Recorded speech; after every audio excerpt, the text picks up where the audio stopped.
जिंदगी में छोटी छोटी चीजों के लिए किसी से क्या पूछना। कपड़ा खरीदने जा रहे हैं 4 लोग को लेके जा रहे हैं, लड़की देखने जा रहे हैं 5 लोग को लेके जा रहे हैं। ऊंचाई पर वही व्यक्ति है जिसके कॉन्सेप्ट क्लियर है, बस कोई धर्म वर्म की कोई भूमिका नहीं है। Peak of materialism is the beginning of spiritualism. अपना हवाई जहाज खरीद लो, कंट्री खरीद लो, आइलैंड खरीद लो, और फिर आपने इन्विजिलेटर को एक तमाचा मार दिया खींच के कि 5 मिनट से पानी मांग रहा, दिमाग पानी नहीं दे रहा हो, और उसने तुम्हारी क्वेश्चन शीट पे लिख दिया कि not allowed for any examination in future. तुम्हारा कैरियर खत्म हो गया।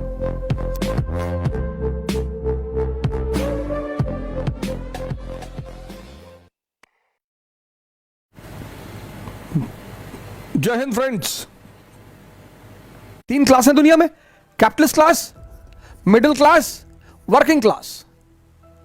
Capitalist class, Ambani, clear concept. ऊंचाई पर वही व्यक्ति है जिसके कॉन्सेप्ट क्लियर है, बस कोई धर्म वर्म की कोई भूमिका नहीं है। जिसके भी कॉन्सेप्ट क्लियर हैं वो अपनी क्षेत्र की ऊंचाई पर है। वो चाहे धर्म का कॉन्सेप्ट हो, चाहे समाज का कॉन्सेप्ट हो, कॉन्सेप्ट क्लियर होना चाहिए। मिडिल क्लास, इसके मिक्स्ड कॉन्सेप्ट है, मिक्स्ड। इससे पूछो शराब पीते हो? नहीं नहीं भैया, नहीं नहीं, ऐसा ही पूछ रहे थे। वो अमेरिका से हमारा एक दोस्त आया था, तो एक लाया था रॉयल एब्सोल्यूट, 40,000 की बोतल आती है। नहीं भैया, कभी कभी पी लेते हैं, होली होली में जैसे कहीं ऐसे कोई बात हो भैया तो एक आध पैक तो पी लेते हैं भैया, एक आध। नॉनवेज खाते हो? नहीं भैया, अंडा खा लेते हैं कभी कभी, और नॉनवेज तो नहीं खाते हैं भैया। वो जो नॉनवेज का वो होता है, जूस होता है भैया, उसको खा सकते हैं भैया, गोश्त नहीं खाएंगे। ये है middle class. Working class, people without concept. ये जो मजदूर कौन है? जिनके पास जीवन में कोई कॉन्सेप्ट ही नहीं है। मजदूर हैं, 11 बच्चे हैं, 11। पूछो 11 बच्चे तुमको? 11 बच्चे कैसे हो गए? भैया ये भगवान के बच्चे हैं। अच्छा, तुम्हारा नाम भगवान है? नहीं नहीं भैया। अच्छा, पड़ोसी का नाम भगवान होगा? अरे भैया कैसी बातें कर रहे हैं, अबे तो कौन भगवान? अरे भैया भगवान ये ऊपर, वो नीचे आया है।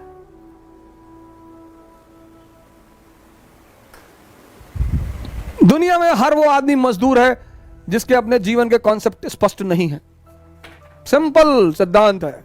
दुनिया में हर वो आदमी महान है जिसके अपने जीवन के कॉन्सेप्ट क्लियर है। ये करना है मतलब करना है, क्योंकि आप बाहर निकलोगे, जितने लोगों से बात करोगे उतना कंफ्यूज होते चले जाओगे।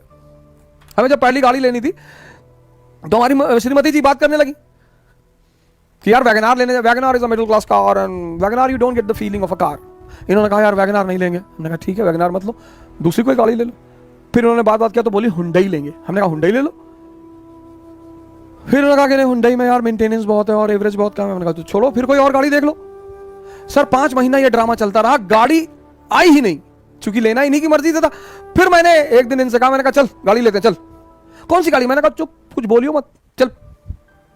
महिंद्रा के शोरूम पहुंचे सर, कॉन्सेप्ट महिंद्रा नोएडा में।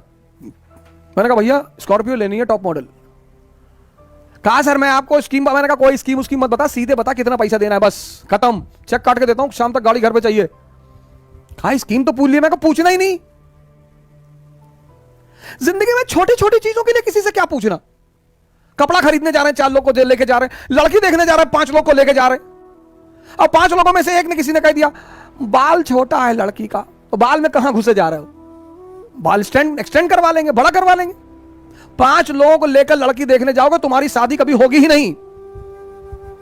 और लड़की देखने जाना मत, और जब भी लड़की देखने जाओ तो शीशा भी लेकर जाओ। एक बार लड़की को देखो, एक बार अपना भी शीशा चेहरे में देखो।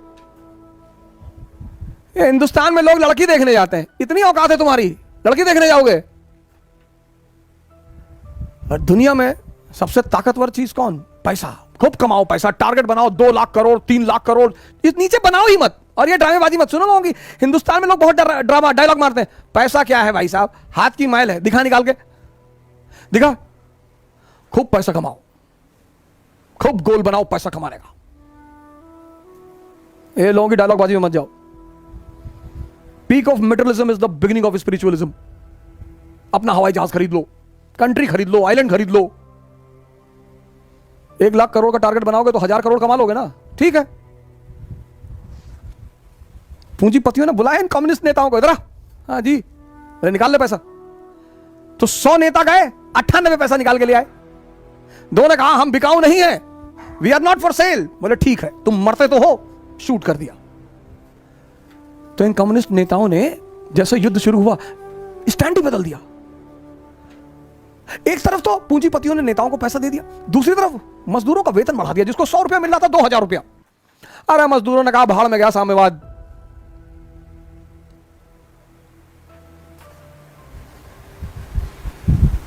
इसकी लड़ाई का मेन नारा क्या था? War against war. उसकी मेन कैलकुलेशन क्या थी? जैसे आप प्री देने गए और आप एंशिएंट और मेडिवल इंडिया छोड़ के गए कि यार एक एक क्वेश्चन आता है, छोड़ो। और जैसे आपने पेपर खोला 27 जून को, 10 अक्टूबर को, पता लगा पहला 50 क्वेश्चन एंशिएंट और मेडिवल इंडिया से। अब दो बातें होंगी। पहली, आप पैनिक में हो गए, गुस्से में हो गए, पापा ये सब तो पढ़ाया नहीं कोचिंग ने यार, वो कहानी सुना दी, ये सब बताया नहीं। और फिर आपने इन्विजिलेटर को एक तमाचा मार दिया खींच के कि 5 मिनट से पानी मांग रहे, दिमाग में पानी नहीं दे रहा हो। और उसने तुम्हारी क्वेश्चन शीट पे लिख दिया कि not allowed for any examination in future. तुम्हारा कैरियर खत्म हो गया। दूसरा चारा क्या है? तुम छत की तरफ ऐसे देख रहे हो और मुस्कुरा रहे हो कि नेता बना के मानोगे। और फिर तुमने 10 रुपए का एक सिक्का निकाला और हेड ऑन टेल AC, और तुम अपना ही नहीं कर रहे हो, दूसरों की मदद भी कर रहे हो। हाँ मार मार मार, 10th क्वेश्चन मराठा मार मार मराठा। वहां एक संभावना है, संभावना। ऐसा होगा नहीं कि तुम्हारा प्री निकल जाए, ऐसा होगा नहीं, लेकिन संभावना है। विषम परिस्थिति में अपने साहस को बनाकर रखो, रास्ते मिलेंगे। एक तो कम्युनिस्टों ने अपना नारा पलट दिया, ये आ गया गुस्से में, इसका पूरा खेल ही पलट गया। विलियम सेकंड का सारा प्लान ही फेल कर गया। जिसका मेन प्लान था वही फेल कर गया। और गुस्से में इसने इन्विजिलेटर को एक हाथ मार दिया खींच के। कौन था invigilator? United states of America.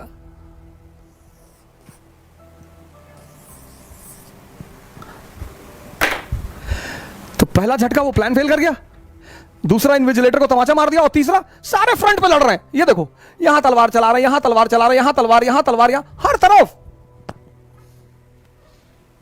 जिंदगी में एक फ्रंट चुनो, उसी पे लड़ो, बाकी सब बंद कर दो। सब देखो, ये सब सीख है, इसीलिए पढ़ाया जाता है। राजा बनने की बस एक ही रास्ता है, समझदारी। और समझदारी के विकसित होने का कौन सा रास्ता है? पढ़ाई। पढ़ाई से कोई राजा नहीं बनता। फिर से रिपीट कर रहा हूं, राजा बनने का बस एक ही सिद्धांत है, समझदारी। और समझदारी विकसित करने का एक ही अच्छा तरीका है, पढ़ाई। ये देखो, कहानी के साथ साथ मैसेज भी मिल रहा है कि हर फ्रंट पर मत लड़ो, नहीं तो तुम्हारी सारी ऊर्जा चूस ली जाएगी, निकाल ली जाएगी, खत्म हो जाओगे।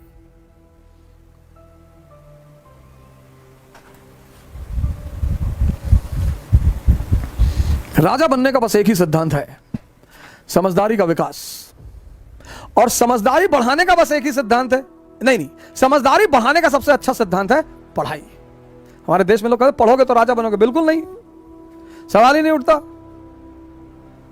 प्रश्न ही नहीं उठता, गलत है वो। पढ़ोगे तो नौकर बन जाओगे, लेकिन हां, अगर पढ़ाई से अपनी समझदारी का विकास कर लिए तब तो राजा बनोगे।